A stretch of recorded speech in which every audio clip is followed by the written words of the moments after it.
जय सद्गुरु प्रभु महाराज भागवत कृष्णदेश प्रभु महाराज की जय श्रीधर शिवरामदेश सद्गुरु प्रभु महाराज अमलांबा श्रीमती गंडकोट सुभद्रम सद्गुरु प्रभु महाराज की जय ना पेరు శ్రీ విజ్ఞానాంబ మోన్పుట్ల వెంకటరమణం అండి. మా దీక్షానామం శ్రీ విజ్ఞానం. మా గురువు గారు అమలాంబ శ్రీమతి గండకోట సుభద్రమ్మ గారు. వీరి గురువు గారు ఆరట్ల రామారావు గారు. ఈ బోధ అంతా శ్రీధర శివరామదేశుల వారి అనుగ్రహంగా మనకి లభించింది. అచల బోధ పరమతత్వ బోధ. ఎరుకోత్పత్తి లక్షణం. ఎరుకంటే ఏంటి, ఆ ఎరుక ఎలా పుట్టింది అనేది తెలుసుకుందాం ఈ భాగంలో. ఎరుకోత్పత్తిని తెలియగా సరసిజ గర్భాదులైన చాలరనడిచో నరుడెంత వాడని ఎరుగుదుననుట బట్టి ఇవి మట్టి మాట ఇవి వింతగాక. ఎరుకోత్పత్తిని తెలియగా సరసిజ గర్భాదులైన చాలరనడిచో నరుడెంత వాడది ఎరుగుదుననిన బట్టి మాట లివి వింతగాక. తప్పదు వాని కికరాక పోక అరమారలేక సద్గురువు చరణ పంకారుభాద్వయార్చన నెరుగాని నరు మాట లివి వింతగాక. తప్పదు వాని కికరాకపోక. ఎరుకోత్పత్తిని తెలియక సరసజ గర్భాదులైన సాలరడినిచో నరుడెంత వాడది ఎరుగుదునట ఇవి వింత కాదా. తప్పదు వానికి కికరాకపోక అని అంటారు. ఎరుకోత్పత్తిని తెలియడానికి హరిహర బ్రహ్మాదులు కూడా సాధ్యం కాదని ఈ పరిచయ భావం. శిష్య ఎరుక యొక్క ఉత్పత్తిని తెలియట ఆ బ్రహ్మాదులకైనా సాధ్యం కాదు. అట్టిచో మానవుడు ఎంత వాడు. ఎవరైనాను ఎరుక ఉత్పత్తి ఈ విధానంగా ఫలానా చోట నుండి వచ్చినది అని అనచో అవి అబద్ధపు మాటలే. అది ఎంతవరకు నిజం కాదు, అబద్ధపు మాటలు. ఈ విధంగా పలానా చోటనే వచ్చిందని అనచో అది అబద్ధపు మాటలు, ఎరుగని మాటలు. ఎరుక ఉత్పత్తి ఎలా ఉందో తెలుసుకోలేని ఎరగని వ్యక్తి చెప్పే మాటలు. అలా చెప్పిన వానికి జనన మరణముల ప్రవాహము తప్పదు. అలా అబద్ధాలాడి ప్రజల్ని మోసం చేసే వాళ్ళకి జనన మరణాలు తప్పవు. వాళ్ళు తరించరు, ఇతరులు తరింపజేయలేరు. అలాంటి అబద్ధపు మాటలు చెప్పేవారు వాళ్ళ వెనక తిప్పుకుంటారు జనాన్ని. తనకేదో భగవద్ దర్శనం అయిపోయిందని అందరినీ తరింపు చేస్తానని అబద్ధాలు చెప్తారు. వాళ్ళ వెనకాల తిరిగి మోసపోతారు జనం. మరి వాళ్ళ శక్తి కొద్దీ దాన ధర్మాలు డబ్బు అన్నీ ఇచ్చుకుని సమస్తం దానికొచ్చి ఆ గురువు ఏదో తరింపు చేస్తారని వాడు చుట్టూ తిరుగుతారు. కానీ ఆ గురువుకే సరైన జ్ఞానం తెలియదు. వీళ్ళకి ఏం తరింపు చేస్తారు? అటువంటి వాళ్ళకి జనన మరణాలు తప్పదు, వాళ్ళకి రాకపోకలు తప్పదు అని ఈ పద్యభావం. జనన మరణాల ప్రవాహం తప్పదు. భేదం లేనివాడే సద్గురుమూర్తి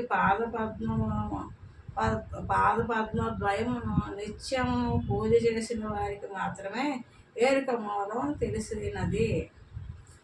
భేదభావం అహం రహితమై ఉండాలి. నిత్యం సద్గురుమూర్తి పాదాలలో సేవించే సశిష్యుడికి మాత్రమే తెలియబడుతుంది ఈ అచల తత్వం.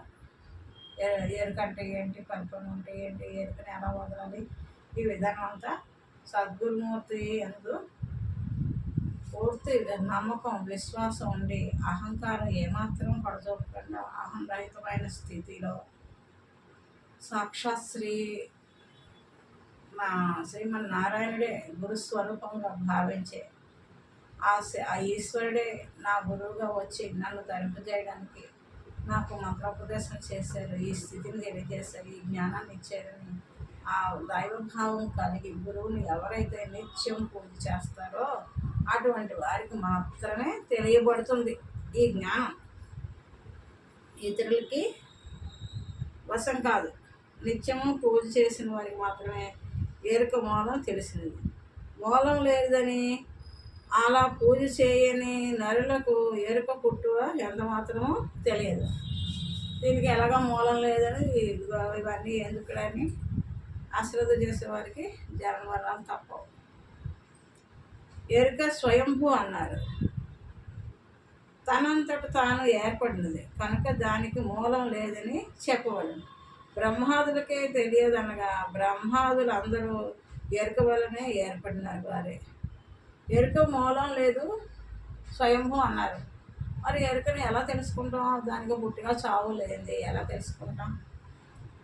దాంట్లోంచి ఉత్పత్తి అయిన వారే కదా బ్రహ్మాదులు. మరి దాని గురించే మనం విశదపరచుకోలేనప్పుడు ఎరుక పూర్తిగా మనకి అవగాహన కాలేదు. ఎక్కడ ఎలా పుట్టింది, ఎలా లైవ్ అవుతుంది అన్నది ఎరుక గురించి మనకి అవగాహన కానప్పుడు బ్రహ్మాదులు కూడా మనం తెలుసుకోలేము కదా. అది బ్రహ్మాదులకే తెలియదనగా బ్రహ్మాలు ఆ ఎరుకల గురించి ఆ హరిహర బ్రహ్మాదులకు కూడా తెలియదుట. వారు ఉత్పత్తి అయ్యారు, వారి డ్యూటీ వాళ్ళు చేస్తున్నారు. ఎవరు ఆజ్ఞగా చేస్తున్నారు? గురువు ఆజ్ఞగా చేస్తున్నారు. అంతే, ఆ జగన్మాత ఆజ్ఞ సృష్టి స్థితి లయాలు చేస్తున్నారు. కానీ ఇది ఎలా వచ్చింది, ఎలా వీడుతుంది, ఎలా పోతుంది అన్న ఆలోచన వారికి అంతమాత్రము రాదు, తెలియదు. వారికి నిర్ణయించిన డ్యూటీలు వాళ్ళు చేయడం ఏమిటి, ఎందుకు, ఎలా అనుకరిస్తున్న వారు చేయరు. ఎరుక మూలం తెలిసింది తెలియదు. బ్రహ్మాదులకు అది ఎరుక వలన ఏర్పడిన వారే కదా. వీరు ఎరుక యొక్క స్థానమునకు పోసరికి వీరందరూ ఎరుకలో లయమైపోదురు. ఎరుకని తెలుసుకోవాలని ఎరుక స్థానానికి వెళ్ళారనుకోండి,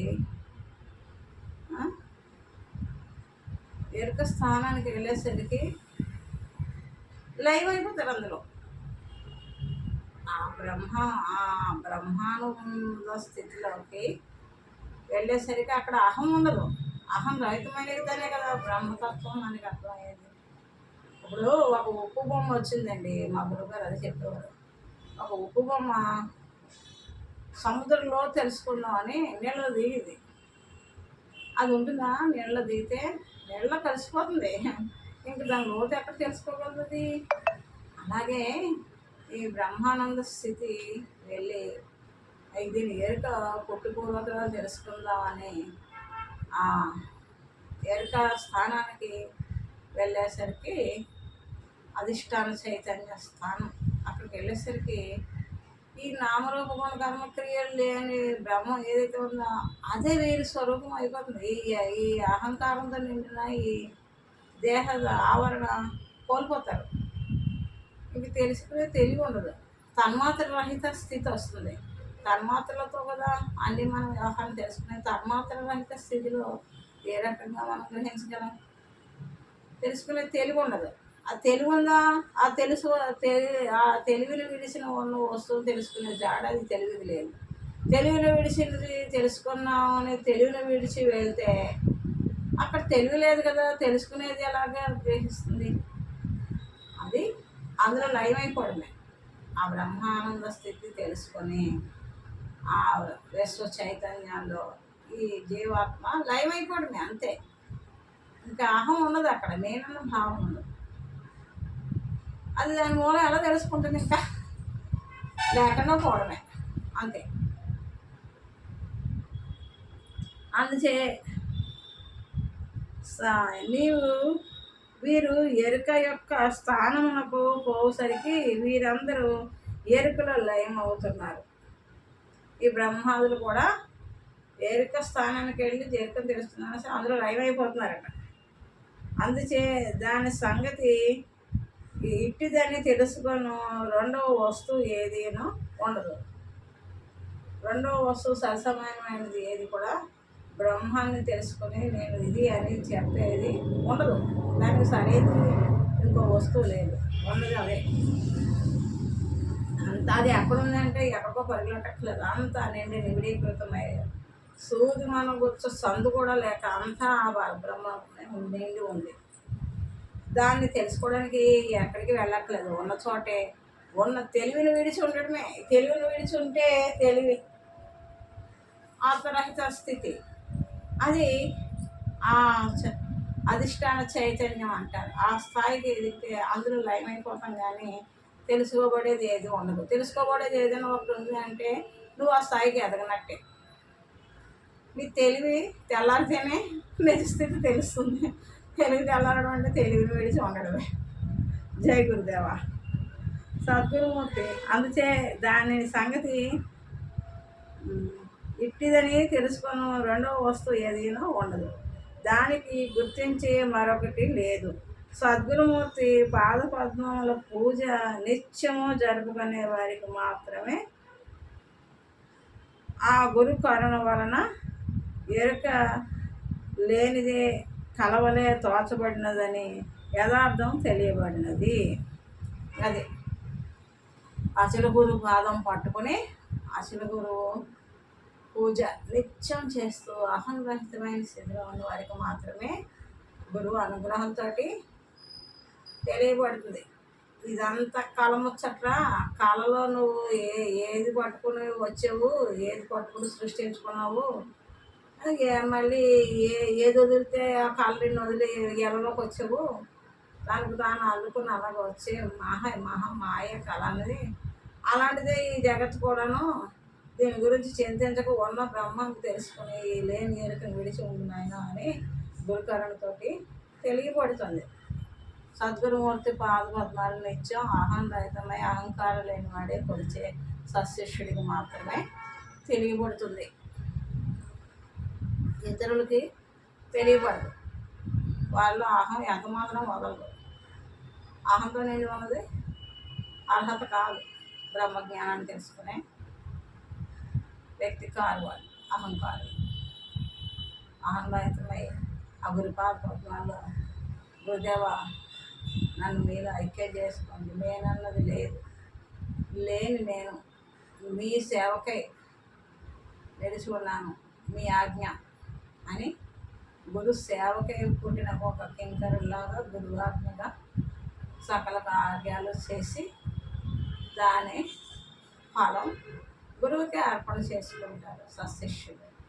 అప్పుడు వాళ్ళు కర్తృత్వరహిత విధానంలో నడిచిన వారికి కర్మఫలం అంటదు. కర్మఫలం లేనిది కాబట్టి జనన మరణాలు లేకుండా పోగలవు. జై సద్గురు.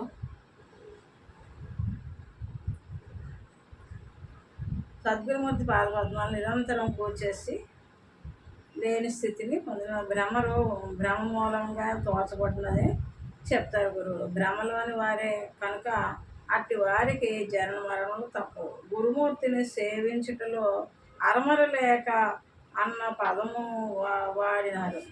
గురుమూర్తిని సేవించడంలో అరమర లేక అన్నారు. అంటే లోపల ఒకటి బయట ఒకటి కాదు, మనస్ఫూర్తిగా త్రికరణ శుద్ధిగా గురువుకి అర్పణ అయ్యి గురు పూజ చేసే సశిష్యుడికి మాత్రమే తెలియబడుతుంది అని. అరమర లేక గురువుని పూజించడం అంటే అది. దాపరికం లేకుండా, మాయలు అవి కాకుండా, మర్మం లేకుండా నీకు ఇష్టమైతే పూజ చేయ, గురువుని నమస్కారం పెట్టు, లేక లేదు. నటనలు వద్దు. నటనలు చేసేవారికి సాధ్యం పడదు. అది యథార్థం. గురుమూర్తిని సేవించడంలో అరమర లేక అన్నారు అన్న పదం వాడారు. అంటే భేదం లేకుండగా అని అర్థం. అనగా గురుడు నరుడని చులకన తలువకుండా, గురుడు నరుడని తలిస్తే నీకు చులకన భావం ఉంటుంది. గురుడు నరుడని తలచకూడదు. ఆ పరబ్రహ్మమే ఈ గురువు అని ఉన్నత భావంలో నిత్యం పూజ చేయాలి. నన్ను ధరింపజేయడానికి కథలు వచ్చిన ఆ పరబ్రహ్మమే గురువు అని భావన చేయాలి. అంతేగాని నరుడని తలంచకూడదు. గురువుని నరుడని తలిస్తే చులకన భావం నీకు అక్కడ ఏకాగ్రత లోపిస్తుంది. భావం భంగం అవుతుంది. సరైన జ్ఞానం వృద్ధి పొందదు. కర్తృత్వరహిత విధానంలో సర్వసమర్పణం చేసుకోవాలి. గురువుకి తనుమన ధన ప్రాణములు గురువుకి వినయంగా అంకితం చేసుకుని సశిష్యుడికి ఈ గురువు కూడా అరమర లేక యథార్థాన్ని దర్శింపజేస్తారు. తన గురువు దగ్గర తను పొందిన జ్ఞానాన్ని శిష్యుడికి అరమర లేక యథార్థాన్ని తెలియజేస్తారు. అటువంటి గురు భక్తి గల శిష్యుడికి అటువంటి గురువు అనుగ్రహం అలాగ లభిస్తుంది. ఆ పరబ్రహ్మమే ఈ గురువు అని ఉన్నత భావంలో నిత్యము పూజ చేసుకోవాలను. ఆ పరబ్రహ్మమే ఈ గురువే ఆ బ్రహ్మము అని భావన చెంది ఉండాలి. వీరికి ఏకీభావం కలిగి ఉండాలి. భేదభావం పనికిరాదు. ఇట్టి వారికి మాత్రమే పరిపూర్ణ భావము తెలియబడి అట్టి స్థితి కలగగలదు. అది అర్థమైందా? అహం ఎంత మాత్రం ఉండకూడదు. లోపల ఒకటి బయట ఒకటి ఉండకూడదు. త్రికరణ శుద్ధిగా గురువు అనే దైవంగా భావించి గురు సేవ చేసి గురు పూజలు చేసేవారికి ఈ పరిపూర్ణ భావం అర్థమవుతుంది. మాయ మాటలు చెప్పి ఏదో గురువు సంతోషం కోసం పై నటనలు చేసేవారికి అర్థం కాదు వారి మనసుకి. జై సద్గురు ప్రేమ్ మహారాజ్ కి జై.